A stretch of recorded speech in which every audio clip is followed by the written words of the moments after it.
यहाँ देखिए, विपुल कहीं जा रहा है, हम उसका स्थान 0 से दर्शाएंगे। इसी तरह आगे की दिशा को धन चिन्ह से और पीछे की दिशा को ऋण चिन्ह से दर्शाएंगे। अब मान लीजिए विपुल 5 कदम आगे चलता है और फिर 7 कदम पीछे, तो अब उसका स्थान क्या होगा? सोचिए सोचिए। चलिए हम बताते हैं। उसका स्थान पता करने के लिए हमें धन 5 और ऋण 7 का योग करना होगा। इससे परिणाम प्राप्त होगा ऋण 2। जरा सोचिए, अगर वह पहले 7 कदम पीछे जाता और फिर 5 कदम आगे बढ़ता तो भी वह ऋण 2 पर ही पहुंचता, क्योंकि ऋण 7 धन 5 बराबर ऋण 2 ही होते हैं। इन दोनों स्थितियों को देखकर हम कह सकते हैं कि धन 5 धन ऋण 7 बराबर ऋण 7 धन 5 के बराबर है। इस तरह से हम धन 5 और ऋण 7 को किसी भी क्रम में जोड़ सकते हैं, परिणाम बराबर ही प्राप्त होगा। यह सभी पूर्णांकों के योग के लिए भी सत्य है, यानी कि किन्हीं भी 2 पूर्णांकों को किसी भी क्रम में जोड़ा जा सकता है।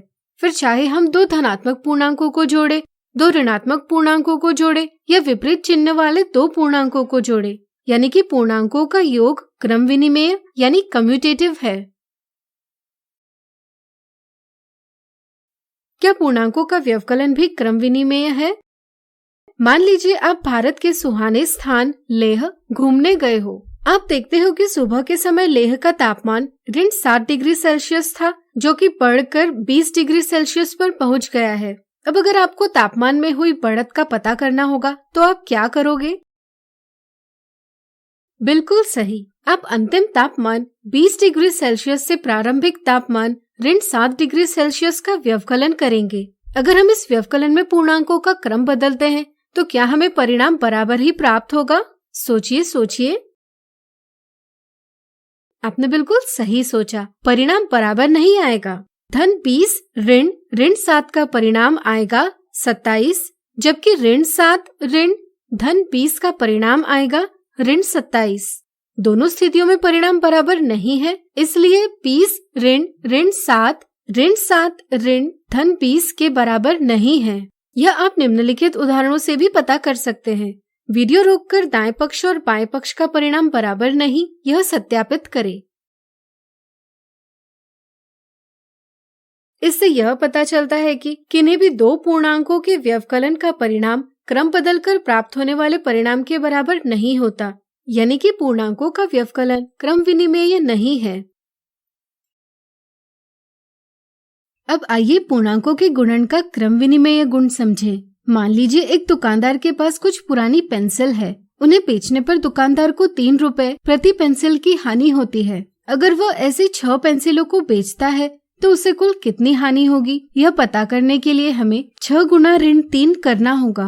क्या इसे क्रम बदलकर यानी कि ऋण 3 गुना 6 से भी हल कर सकते हैं? सोचिए सोचिए।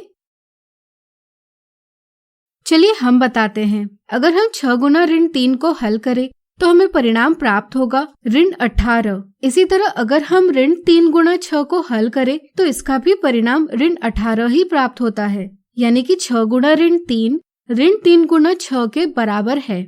यह आप निम्नलिखित उदाहरणों से भी पता कर सकते हैं। वीडियो रोककर दाएं पक्ष और बाएं पक्ष का परिणाम बराबर है, यह सत्यापित करें।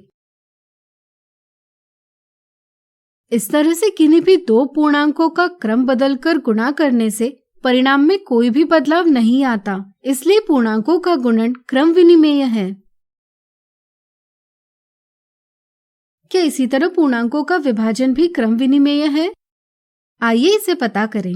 एक कमरा एसी के उपयोग से ठंडा किया जा रहा था। यह देखा गया कि तापमान 5 मिनट में 15 डिग्री सेल्सियस से कम हुआ। तापमान में कमी को हम पूर्णांकों में निरूपित करेंगे ऋण 15 से। अगर हमें पता करना होगा कि प्रति मिनट तापमान में कितनी कमी आई, तो इसके लिए हमें ऋण 15 को 5 से विभाजित करना होगा। क्या यहाँ पूर्णांकों का क्रम बदलने से परिणाम में कोई बदलाव नहीं आएगा? विचार करें। ऋण 15 विभाजित 5 का परिणाम ऋण 3 आएगा, जबकि क्रम बदला जाए तो 5 विभाजित ऋण 15 का परिणाम ऋण 1/3 आएगा।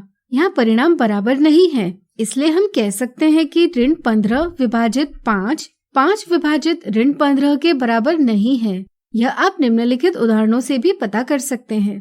वीडियो रोककर दाएं पक्ष और बाएं पक्ष का परिणाम बराबर नहीं, यह सत्यापित करें।